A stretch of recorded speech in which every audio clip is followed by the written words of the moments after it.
रात को काफ़ी गर्मी लगने की वजह से मैं उस दिन ठीक से सो नहीं पा रहा था, तो मैं उठकर नीचे टहलने के लिए चला गया। जैसे ही मैं नीचे उतरा, मेरा दोस्त आरिफ भी मुझे नीचे ही मिल गया और वो भी गर्मी के मारे परेशान था। हम दोनों ने सोचा कि लाओ नदी के किनारे थोड़ा टहल लिया जाए और साथ में लगी रेहड़ी से थोड़ी चाय की चुस्की भी ले ली जाए। ऐसा सोचकर हम दोनों हमारी सोसाइटी से बाहर निकलकर नर्मदा के किनारे से ठंडी हवा खाते हुए जा रहे थे। कुछ देर में हम दोनों उस चाय की रेहड़ी तक पहुंच गए। चाय पीते पीते रेहड़ी वाले चाचा से बात चल रही थी। तभी चाचा ने बताया कि बेटा, ज्यादा देर तक नदी किनारे मत रुकना, आजकल पता नहीं कुछ ठीक नहीं है।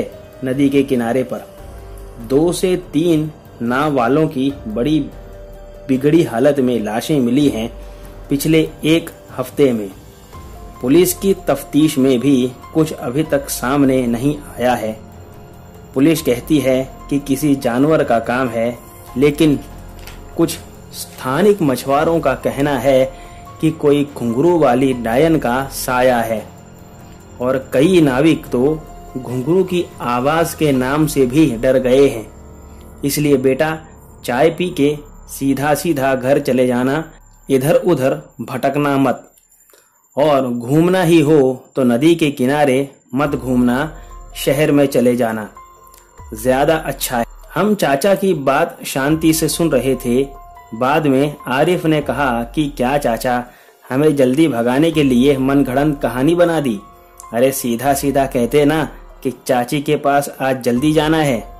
चुप कर बदमाश कहीं का, चाचा ने आरिफ से कहा और बोले कि मजाक छोड़ो और जैसा कहा है वैसा करो। वैसे भी मैं तुम्हारी चाय खत्म होते ही घर ही जा रहा हूँ। मुझे आजकल यहाँ ज्यादा रुकने में डर लगता है।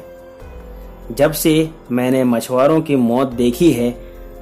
ठीक है चाचा, हम भी अब घर ही जा रहे हैं, बस थोड़ा हवा खाने के लिए निकले थे। चाचा से बातें खत्म करके मैं और आरिफ नदी किनारे से होते हुए घर जाने के लिए निकले। थोड़ी दूर जाने के बाद आरिफ ने कहा कि तुझे जो चाचा ने कहा उस पे भरोसा है? मैंने कहा कि देख, चाचा की बात सही है या नहीं ये तो नहीं पता, लेकिन मछुआरों की मौत हुई है ये तो सबको पता है ही। और वैसे भी अगर डायन या चुड़ैल जैसी कोई चीज है भी तो मैं उसका अनुभव नहीं करना चाहता मेरे भाई। आरिफ और मैं बातें करते करते आगे बढ़ ही रहे थे कि अचानक हमने देखा कि एक औरत नदी के किनारे कुछ ढूंढ रही थी। पहले तो हम उसे देखकर डर गए कि कहीं ये वही तो नहीं जो चाचा ने बताया था, लेकिन तब आरिफ ने कहा कि ये तो वो नहीं हो सकती, क्योंकि घुंघरू की तो कोई आवाज आई नहीं। और हम उसके सामने ध्यान ना देते हुए आगे बढ़ चले। तभी पीछे से आवाज आई कि बेटा मेरी मदद करो। तो हम दोनों ने पीछे जाकर औरत से पूछा कि क्या हुआ माँ जी, इतनी रात को यहाँ क्या ढूंढ रही हो? उस औरत ने कहा कि अपनी एक कीमती चीज मैंने यहाँ गिरा दी है जो सोने की है बेटा, जरा ढूंढने में मेरी मदद करो।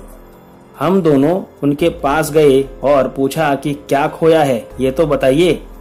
तभी उसने मेरे सामने अजीब सी मुस्कान चेहरे पर लाते हुए कहा कि मेरे घुंघरू पानी में गिर गए हैं, जा ढूंढ के ला। ऐसा कहते ही उसने मुझे नदी में फेंक दिया और मैं नदी में काफी गहरे पानी में जाकर के गिरा।